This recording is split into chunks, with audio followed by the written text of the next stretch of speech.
Hi friends, അസ്സാം വലൈക്കും. ബിസ്മി കിച്ചണിലോട്ട് എല്ലാവർക്കും സ്വാഗതം. ഇന്ന് നമ്മൾ ബാക്കി വന്നിട്ടുള്ള ചോറ് കൊണ്ടുള്ള നല്ലൊരു അടിപൊളി 4 മണി പലഹാരത്തിൻ്റെ റെസിപ്പിയാണ് ചെയ്യുന്നത്. അപ്പോൾ നമുക്ക് എങ്ങനെയാണെന്ന് നോക്കാം. അതിനായിട്ട് ഞാൻ 250 ml കപ്പിൽ 1.5 കപ്പ് ചോറാണ് എടുത്തിട്ടുള്ളത്. ഞാൻ മട്ടരിയുടെ ചോറാണ് എടുത്തിട്ടുള്ളത്. വെളുത്ത അരിയാണെങ്കിലും കുഴപ്പമില്ല, ഏതൊരു അരിയുടെ ചോറാണെങ്കിലും നമുക്ക് ഉപയോഗിക്കാവുന്നതാണ്. അപ്പം ഞാൻ ഇതിലേക്ക് ഒരു സവാളയും 2 പച്ചമുളകും എടുത്തിട്ടുണ്ട്. ഈ ചോറ് നമുക്ക് മിക്സിയുടെ വലിയ ജാറിലേക്ക് ഇട്ട് കൊടുക്കാം. ചെറിയ ജാറിൽ ഈ 1.5 കപ്പ് ചോറ് അരഞ്ഞു വരില്ല കേട്ടോ, അതുകൊണ്ടാണ് വലിയ ജാറ് എടുത്തിട്ടുള്ളത്. അപ്പോൾ ഇതിലേക്ക് ഞാൻ ചേർത്ത് കൊടുക്കുന്നത് തൈരാണ്.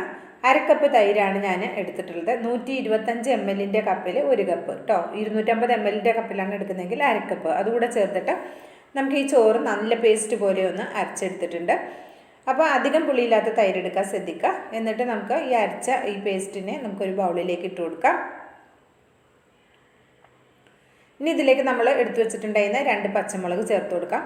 പച്ചമുളകിൻ്റെ അളവ് നിങ്ങൾക്ക് എത്ര എരിവ് വേണം അതിനനുസരിച്ച് കൂടുതലോ അല്ലെങ്കിൽ കുറവോ എടുക്കാവുന്നതാണ്. അപ്പോൾ ഇത് നല്ല ആ ഉണ്ട മുളക് അത്യാവശ്യം നല്ല എരിവുള്ള മുളകാണ് കേട്ടോ. അപ്പോൾ ഞാൻ ഇതിലേക്ക് 2 എണ്ണമാണ് എടുത്തിട്ടുള്ളത്. ഇനി നമുക്ക് സവാള, ഒരു സവാള, ഈ വലിപ്പമുള്ളൊരു സവാളയാണ് നമുക്ക് ആവശ്യം. ഈ 1.5 കപ്പ് ചോറിലേക്ക് ആ വലിപ്പമുള്ളൊരു സവാള കറക്റ്റ് പാകമായിരിക്കും. അതൊന്ന് ചെറുതായിട്ട് കട്ട് ചെയ്തെടുത്തത് അതുകൂടെ ചേർത്ത് കൊടുക്കുന്നുണ്ട്. പിന്നെ ഇതിലേക്ക് ഒരു 2 തണ്ട് കറിവേപ്പിലയൊന്ന് ചെറുതായിട്ട് കട്ട് ചെയ്തെടുത്തിട്ടുണ്ട്, അതുകൂടെ ചേർത്ത് കൊടുക്കാം. അപ്പോൾ നിങ്ങളുടെ അടുത്ത് മല്ലിയില ഉണ്ടെങ്കിൽ കുറച്ച് മല്ലിയില കൂടി ചേർത്ത് കൊടുക്കാം കേട്ടോ. എൻ്റെ അടുത്ത് മല്ലിയില ഇല്ലാത്തതുകൊണ്ടാണ്. പിന്നെ ആവശ്യത്തിനുള്ള ഉപ്പ് കൂടെ ചേർത്തിട്ട് ഒരു 2 പിഞ്ച് മഞ്ഞൾപ്പൊടി ചേർക്കാം, ഒരു 1/2 ടീസ്പൂൺ മുളക് പൊടി ചേർക്കാം, പിന്നെ 1 ടീസ്പൂൺ ചിക്കൻ മസാല കൂടി ചേർത്ത് കൊടുക്കുന്നുണ്ട്. ചിക്കൻ മസാല കയ്യിലുണ്ടെങ്കിൽ ഉറപ്പായിട്ടും ചേർത്ത് കൊടുക്കുക. നല്ലൊരു ടേസ്റ്റ് ആയിരിക്കും നമ്മുടെ സ്നാക്ക് കഴിക്കാനായിട്ട്. ഒരു 1/2 ടീസ്പൂൺ ചെറിയ ജീരകം ചേർത്ത് കൊടുക്കുക. അതുപോലെ തന്നെ 1 പിഞ്ച് അപ്പസോഡ, അതായത് സോഡാപ്പൊടി 1 പിഞ്ച് ചേർത്ത് കൊടുക്കുക. കൂടുതലായി പോകണ്ട, 1 പിഞ്ച് മാത്രം മതി. എന്നിട്ട് ഇതിലേക്ക് ഞാൻ 250 ml കപ്പിൽ 1 കപ്പ് മൈദയാണ് എടുത്തിട്ടുള്ളത്. അതിൽ നിന്ന് കുറച്ച് ചേർത്തിട്ട് ആദ്യം മിക്സ് ചെയ്ത് നോക്കുക. എന്നിട്ട് വീണ്ടും ചേർത്ത് കൊടുക്കുക. അപ്പോൾ ഞാൻ ഇതിലേക്ക് മൈദയാണ് എടുത്തിട്ടുള്ളത്. ഗോതമ്പ് പൊടി വേണമെങ്കിലും ഉപയോഗിക്കാവുന്നതാണ്. ഗോതമ്പ് പൊടിയേക്കാണ് മൈദയാണ് എനിക്ക് ഉണ്ടാക്കുമ്പോൾ ടേസ്റ്റായിട്ട് തോന്നിയിട്ടുള്ളത്. നിങ്ങൾ മൈദ കഴിക്കാത്തവരാണെങ്കിൽ തീർച്ചയായിട്ടും ഗോതമ്പ് പൊടി യൂസ് ചെയ്യാം. ഗോതമ്പ് പൊടി യൂസ് ചെയ്യുമ്പോൾ 1 ടേബിൾ സ്പൂൺ റവ കൂടി ചേർത്ത് കൊടുക്കാൻ മറക്കരുത്. മൈദ ആകുമ്പോൾ റവയുടെ ആവശ്യം വരുന്നില്ല കേട്ടോ. അപ്പോൾ ബാക്കിയുള്ള പൊടി കൂടെ ചേർത്തിട്ട് നന്നായിട്ട് ഇതൊന്ന് കുഴച്ചെടുക്കുക.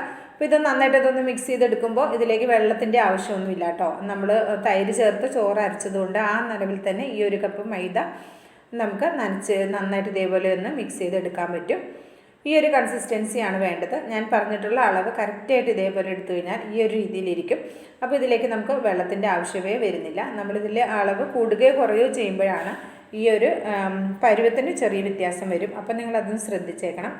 1.5 കപ്പ് ചോറിലേക്ക് 1/2 കപ്പ് തൈരും 1 കപ്പ് മൈദയുമാണ് എടുത്തിട്ടുള്ളത്. പിന്നെ ഉള്ളി പച്ചമുളകിൻ്റെയൊക്കെ അളവ് നിങ്ങളുടെ ടേസ്റ്റിനനുസരിച്ച് കുറച്ച് കൂടുകയോ അല്ലെങ്കിൽ കുറയോ ഒക്കെ ചെയ്യാം.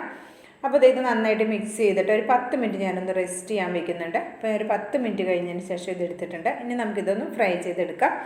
അതിനായിട്ട് ഇതേപോലെ ഒരു ചീനച്ചട്ടി അടുപ്പത്ത് വെച്ചിട്ട് കുറച്ച് വെളിച്ചെണ്ണയിലാണ് കേട്ടോ ഞാനിത് ഫ്രൈ ചെയ്തെടുക്കുന്നത്.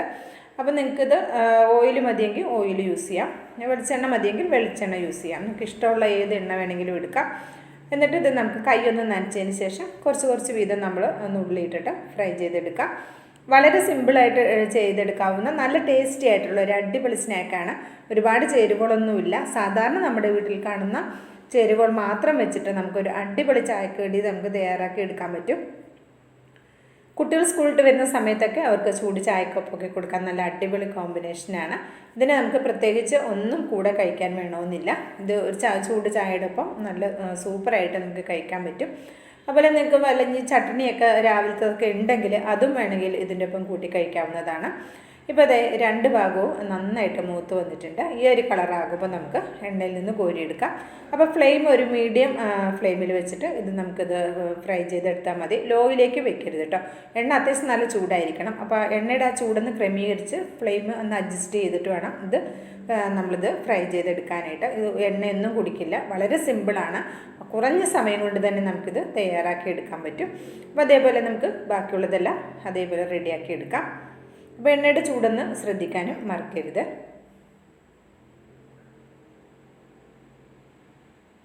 ബാക്കി വന്ന ചോറൊക്കെ ഉണ്ടെങ്കിൽ അതൊന്നും നമ്മൾ ഒഴിവാക്കി കളയേണ്ട ആവശ്യമില്ല. ഇതേപോലെ നമുക്ക് സ്നാക്കൊക്കെ തയ്യാറാക്കി എടുക്കാൻ പറ്റും.